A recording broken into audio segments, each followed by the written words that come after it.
गुरुजी राधे राधे। राधे। मेरा नाम स्वाति हुआ, मैं रांची झारखंड से आई हूँ। मेरा मायका फिलहाल अभी रांची झारखंड में है। मेरा 4-5 सवाल है, इसलिए मैं फ़ोन लेकर के खड़ी हुई हूँ।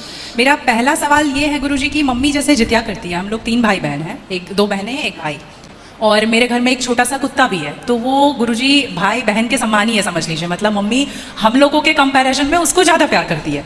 मोस्ट ऑफ द टाइम उसके पीछे ही मम्मी का जाता है। तो जब मम्मी जितिया करती है तो कहते हैं सबको पहनाती है वो बद्दी जितिया वाला, तो क्या हम उसको भी पहना सकते हैं? क्या पहनाती है? वो जितिया जो पहनते हैं ना, अभी जितिया वाला जो पर्व था कुछ दिन पहले, हाँ या देखो नहीं पहनाना चाहिए? ये क्या होता है, पहले ये समझाओ, हम अभी समझे नहीं क्या होता है।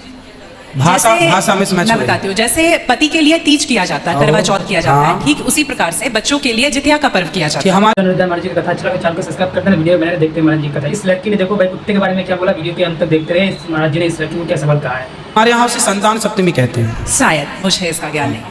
हाँ, हमारे यहाँ उसको संतान सप्तमी बोलते हैं। ठीक है, ठीक है। देखो, बच्चों के साथ बच्चों का व्यवहार करो। जीव मात्र से प्रेम करना बुरा नहीं है। सबसे प्रेम करो, सबको रोटी दो, सबको प्यार करो, सबको दुलार करो। प्यार दुलार करने में कोई बुराई नहीं, पर हर चीज की मर्यादाएं। आप जितना प्यार अपने पति से करती हैं, आप उतना प्यार, उस तरह का प्यार पर पुरुष से करेंगे तो ये मर्यादा के खिलाफ है। मतलब प्यार आप कहेंगे नहीं जी, जैसा हम अपने पति से करते हैं वैसे तुमसे भी करेंगे, वो अमर्यादित हो जाएगा। उसी तरह हम गाय से जो व्यवहार कर सकते हैं वो कुत्ते से नहीं कर सकते। तो हर चीज की एक मर्यादा है। कुत्ते को देहली के बाहर रखा जाता है, घर के अंदर नहीं। बट वो तो हमेशा घर में ही रहता है। वो आपकी अज्ञानता बस है। तो कुत्ता जहां जहां अपने पांव रख देता है, कुत्ता जहां जहां होता है वो अशुद्ध हो जाती है जगह। कुत्ता के स्पर्श से अशुद्धि आती है। तो इसलिए कुत्ता को रोटी खिलाने का विधान तो है। कुत्ते को आवश्यकता है तो आप उसकी दवाई भी कराइए, है ना। अनायास उसे छूने का विधान नहीं है। तो फिर गुरुजी उसको घर से बाहर कर दें?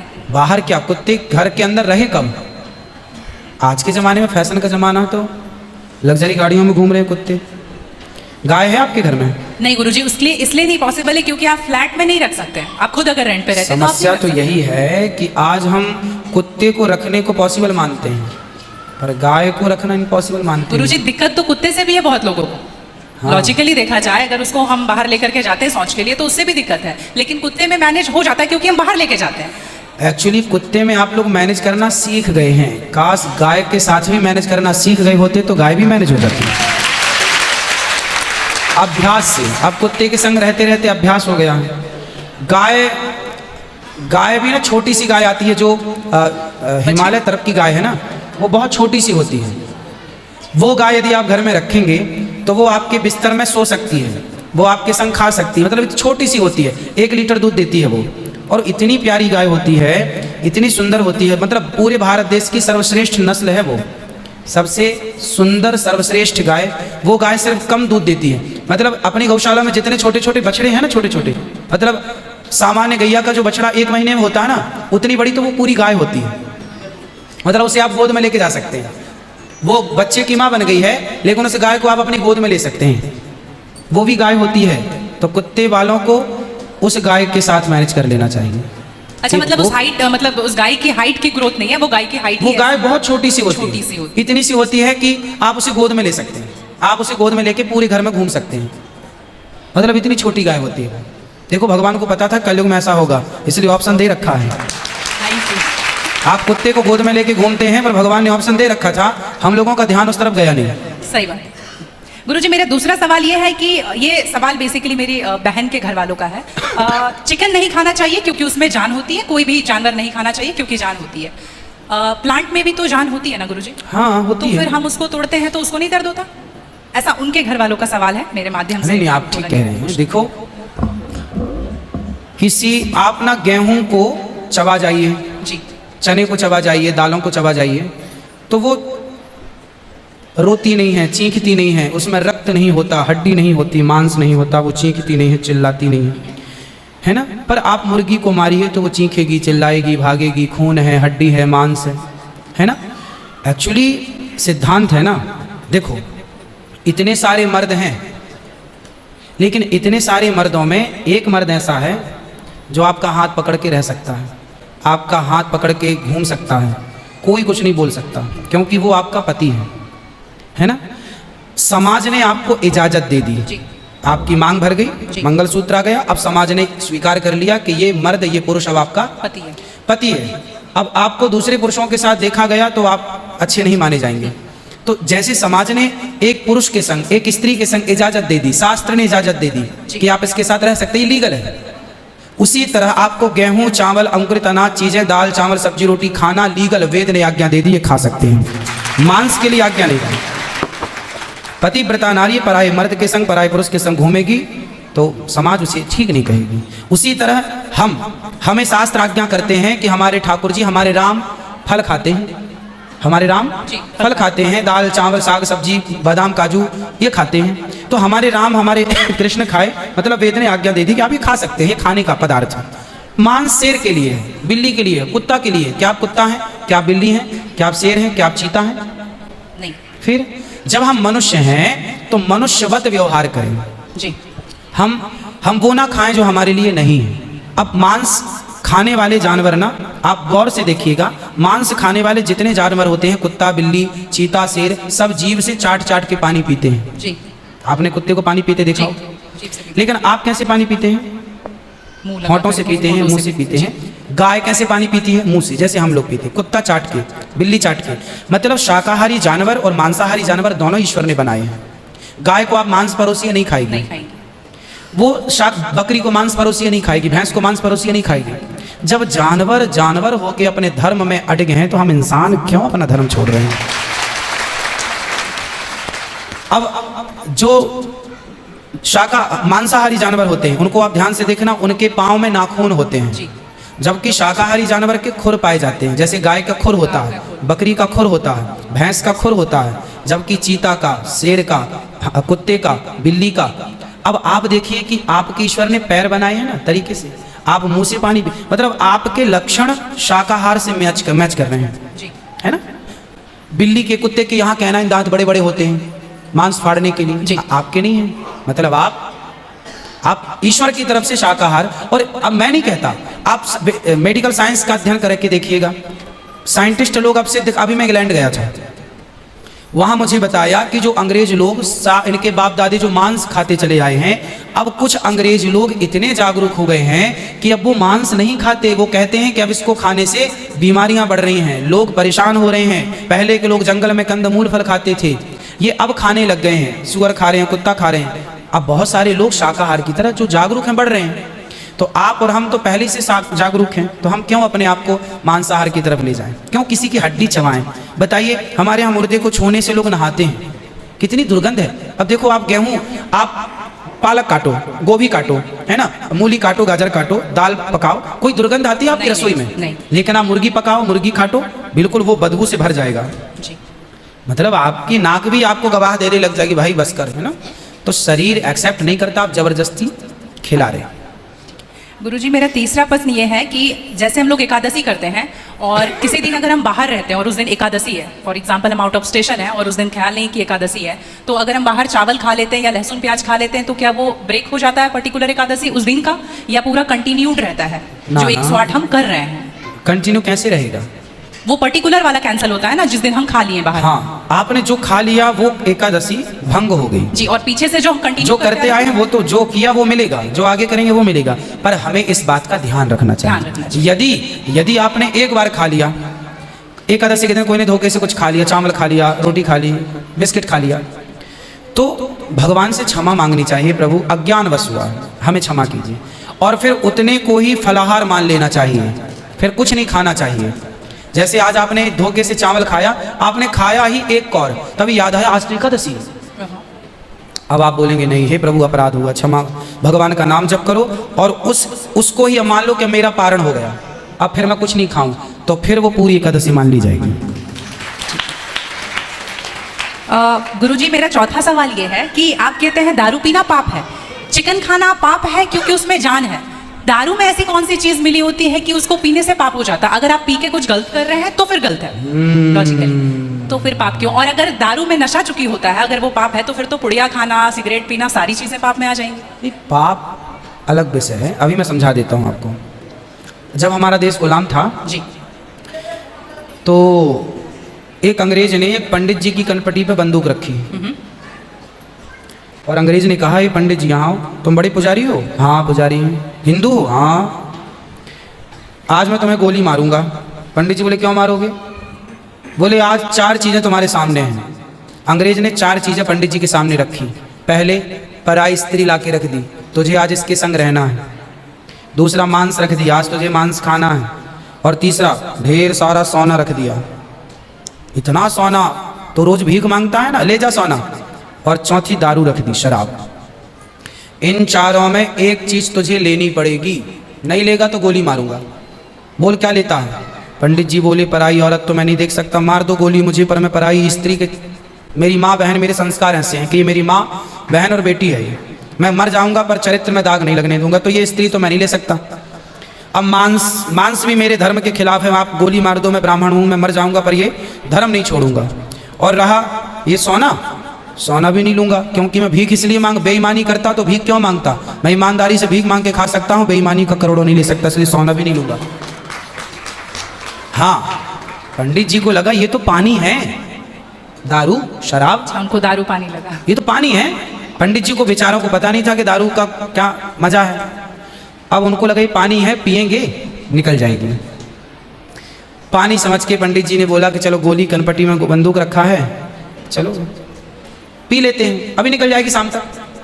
पंडित जी ने दारू पी, और जब दारू पी ली तो दारू जब पी तो नशा चढ़ा। और जब नशा शराब का जब नशा चढ़ता है तो इंसान नहीं रह जाता। जैसे स्त्रियों को, जिसको ऑपरेशन होता है ना, तो रीढ़ की हड्डी में डॉक्टर एक इंजेक्शन लगाते हैं जिससे शून्य हो जाती है। वो अंग क्या हो जाता है? कोई भी ऑपरेशन में डॉक्टर आपको शून्य कर देता है। उसी तरह शराब आपके मस्तिष्क को, आपके सोचने विचारने की क्षमता को शून्य कर देती है, माइंड को शून्य कर देती है। आप ये निर्णय नहीं ले पाते कि क्या सही है और क्या गलत है। अब पंडित जी जब नशे में झूमने लगे तो उस स्त्री को छेड़ने लग गए, ए यहाँ जा, नशे में। तो यही तो प्रश्न था मेरा गुरुजी कि वो नशे में ऐसा कर रहे हैं तो गलत है। अगर जो बोलते हैं हम जेंटलमैन पैक पीते हैं, हम 2 पैक पीते हैं या 3 अच्छा ये बताओ, नशे में करने लगे तो गए, वो नशा आया कहाँ से?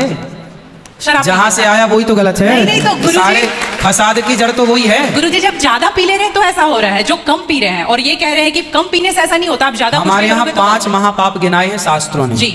5 महापाप, उनमें से एक शराब है। शराब है, हाँ। शराब को महापाप इसलिए कहा गया है, ये बुद्धि भ्रष्ट, शराब पीने वाली की बुद्धि सात्विक नहीं हो सकती। आप शराब पीजिए, आप शराब पीने वाला व्यक्ति आध्यात्मिक नहीं हो सकता। जो ईश्वर से कनेक्टिविटी है, जो हम आध्यात्म जगत की बात करते हैं, देखो आप शराब पीने के शराब लोग क्यों पीते हैं? शराब कौन पीता है? समाज में 2 किस्म के लोग होते हैं। एक वो होते हैं, जैसे मैं सात्विक हूं, आप सात्विक हैं, आप चाहते हैं कि मैं भजन करूं भगवान का, ज़्यादा हाय नहीं, शांत खुश भगवान के चिंतन में। एक तो इस प्रकार का आदमी है भगवत चिंतन में, वो ज़्यादा खाता भी नहीं। एक आदमी कैसा है, जो विषय भोगी है। शराब शरीर को गर्म करती है, शराब शरीर को गर्मी पहुंचाती है। और जो व्यक्ति भोगी होता है, जिसे भोगों को भोगना है, वो लोग शराब का उपयोग करते हैं अपने भोगों की क्षमता को बढ़ाने के लिए। अब जिसे भोगना है वो तो अपनी क्षमता भोगों की बढ़ाए और शराब पिए, परंतु जिसे भगवत प्राप्ति करना हो, ईश्वर से नेह करना हो, मन लगाना हो, संत लोग 1 टाइम भोजन करते हैं, 2 टाइम नहीं खाते। बोले शरीर को केवल जिंदा रखना है, ज्यादा खिलाएंगे तो शरीर फिर हानिकारक है, मन भटकेगा। इसलिए यदि आपके अंदर ईश्वर की प्राप्ति की साधना है तो आपका आहार विहार शुद्ध अपने आप हो जाएगा। और मन में यदि कामना है तो फिर लोग तो चरस भी पीते हैं, अफीम भी लेते हैं। ये सब चरस अफीम क्या करती हैं? शरीर को उत्तेजित करते हैं। ये सब शरीर को उत्तेजित करने वाले पदार्थ हैं। तो बाकी जितने भी नशा वाली चीज हैं, हाँ। गुटखा, खैनी, दारू जो भी हैं, ये सारे फिर उतने ही इक्विवेलेंटली सब नुकसानदायक है। खैनी से कैंसर होता है, सिगरेट से लंग्स खराब होते हैं। गुल से क्या होता है गुरुजी? किससे? गुल जो करते हैं, गुल क्या होता है? वो पाउडर एक होता है ना? नहीं वो मैं जानता नहीं। चरस अफीम क्या कहते हैं? क्या है? ड्रग्स? नहीं वो ड्रग्स नहीं होता, डब्बे में आता है गुल। नहीं, वो गांव के लोग को मैंने देखा करते हुए। हाँ, तंबाकू छूना, नहीं, वो मैं उसके बारे में पहली बार सुन रहा हूँ, अब रिसर्च करना पड़ेगा वो चीज़ क्या है। मतलब कुछ भी नशीला पदार्थ देखो गलत गलत है। सब गलत है। सब गलत। शराब कौन सी सही है? सिगरेट कोई पिए तो कौन सा समझदार है? आप खैनी खाएं, गुटखा खाएं, अब कौन सही, इसे कौन कहे? मूर्ख ही सही कहेगा, खाने वाला ही सही कह सकता है। तो मतलब सब इक्वली उतना ही पाप है। पाप पुण्य अलग विषय हो गया। नहीं गुरुजी, आप कहते हैं कि शराब को पाप माना गया है, बाकी ये चीज़ों सारी को- चीज पाप के अंतर्गत है। अब सेहत खराब हो ही जाएगी। शराब के नशे को पाप माना गया है, बाकी चीजें गलत हैं। ठीक है। महापाप में शराब को लिया गया है, बाकी चीजों को गलत। सही कैसे हो सकती है? खैनी और सिगरेट और बाकी चीजें। महापाप में शराब को गिना। देखो, एक होता है महापाप, एक होता है पाप। जी। महापाप 5 प्रकार के हैं, पाप अनेक प्रकार के हैं। तो पाप है, गलत है, ये सब चीजें गलत है, शराब महापाप है। आगे ठीक है गुरुजी, मेरा लास्ट प्रश्न आपके माध्यम से ये बुलवाना है। बहुत सारे लोग खच्चर पर जाते हैं केदारनाथ, और वैष्णो देवी भी जाते हैं खच्चर पे। अगर आप देख रहे हैं तो अभी रिसेंट का वीडियोस देखे होंगे, तो उनको चरस पिला करके लेकर के लोग जा रहे हैं। किसको? खच्चर को? खच्चर को, जी। एक नाक बंद करके एक नाक से पिला रहे हैं, और आपको यहाँ पे बहुत सारे लोग एडमायर करते हैं, इवन 11 मिलियन लोग एडमायर करते हैं। अगर आप ये बोल देंगे कि आप धाम जाते हो तो जाओ, लेकिन पैदल जाओ, इनका प्रयोग मत करो, तो मेरे लिए बहुत अच्छा होगा, क्योंकि हम बहुत ज़्यादा ही एनिमल लवर हैं। तो ये देख करके लगा था मुझे कि कभी आऊंगी यहाँ तो आपके माध्यम इसलिए से जरूर पहले एक बार- के लोग जब तीर्थ यात्रा पर वहाँ केदारनाथ बद्रीनाथ पैदल जाते थे, जी। तो इस उद्देश्य से जाते थे कि अब वापस नहीं आना। पहले के लोग जाते थे इस उद्देश्य से कि अब वापस नहीं आना, वहीं भगवत धाम में चले जाएंगे। आजकल इसलिए आज के ज़माने में तीर्थ इत्यादि जवानी में ही कर लो। माँ बाप को समय है, पाँव हाथ चल रहे हैं तो करा दो, भजन करो मस्त जवानी में, बुढ़ापा किसने देखा। तो समय से सब कर लो, बुढ़ापे में फिर तो खच्चर ही बचेगा। तो बुढ़ापे, जो देखो बूढ़े लोग हैं जो नहीं चल पा रहे हैं पर आस्था है दर्शन की, तो वो अपने हिसाब से जाते हैं। नहीं तो गुरुजी हेलीकॉप्टर भी तो है ना। हाँ, हेलीकॉप्टर का बजट सबका नहीं होता, हेलीकॉप्टर से सब नहीं जा सकते ना, उसकी टिकट ही महंगी है, 25-50 हज़ार रुपये लगता है, लाख रुपए भी लगता होगा, भगवान जाने, मुझे नहीं पता कितना लगता है। अब हाँ, सामान्य आदमी कहाँ वो 50,000 की टिकट कटाएगा, वो तो 1,000-2,000 दे के जाना चाहेगा। तो सबके अपने अपने बजट हैं, पर ये कोशिश करो कि हम अपने पाँव पर चलें, हम किसी पर बोझ ना बने। ये सही है कि हम किसी जीव को परेशान ना करें। यदि वो गधा वधा जो भी है खच्चर, वो यदि स्वस्थ है, क्योंकि हमारे यहाँ राजाओं के ज़माने में घोड़ों पर ही सवारियाँ होती थी, रथ घोड़ों के द्वारा ही चलाए जाते थे, तो उन घोड़ों का ध्यान भी रखा जाता था। पंच परमेश्वर कहानी है, जुम्मन सिंह खलगू चौधरी, उसमें एक इक्का गाड़ी की भी कहानी है ना, तो उसमें बैल के द्वारा इक्का गाड़ी चलाई गई, उसका जिक्र है। तो हमारे यहाँ पहले ना, जैसे किसान खेत में जुताई करते थे, जुताई जी। या तो बैलों से होती थी, तो बैलों को ना दिन भर जुताई में रखते थे और रात भर उनको चराते थे। रात भर वो अच्छा घास खाएं, दिन भर उनको जब भी गर्मी पड़े 2 घंटे का रेस्ट, 2 घंटे छोड़ दें, वो चर लें, वो पानी पी लें, मतलब उनका प्रॉपर ख्याल रखा जाता था। आज कुछ लोग क्या है, पैसे कमाने के लिए उनका ख्याल तो रखते नहीं है, और वो पैसे लेने के चक्कर में ना उसको भरपेट खिलाते हैं, ना उसका पानी का ध्यान, ना खाने का ध्यान, तो वो कमजोर हो जाता है, मर जाता है कई बार। वही प्रॉब्लम है गुरुजी, वो 5-5 बार चढ़ाते हैं और आने के टाइम पे पूरा पाँव टूट जैसा जाता है, और फिर उसका ध्यान नहीं उसकी खिलाई पिलाई हो, और एक समय होता है, यदि जवान है तो उसको उपयोग में लिया जाए, बूढ़ा है तो उसको रिटायर कर दिया जाए। अब बूढ़े गधे के ऊपर भी लोगों को बिठा कर ले जाएंगे, तो एक हर व्यक्ति जानवर हो या इंसान हो, हर चीज की एक क्षमता होती है, जवानी सबके साथ होती है और बुढ़ापा भी सबके साथ होता है। जी। तो उन लोगों को भी इस बात का ख्याल रखना चाहिए। आप लोग भी अपने पांव पर चलने की कोशिश करें, और कुल मिला के जीव पर कोई भी भार ना बने, जीव मात्र को हम परेशान ना करें। जी, धन्यवाद गुरुजी, थैंक यू।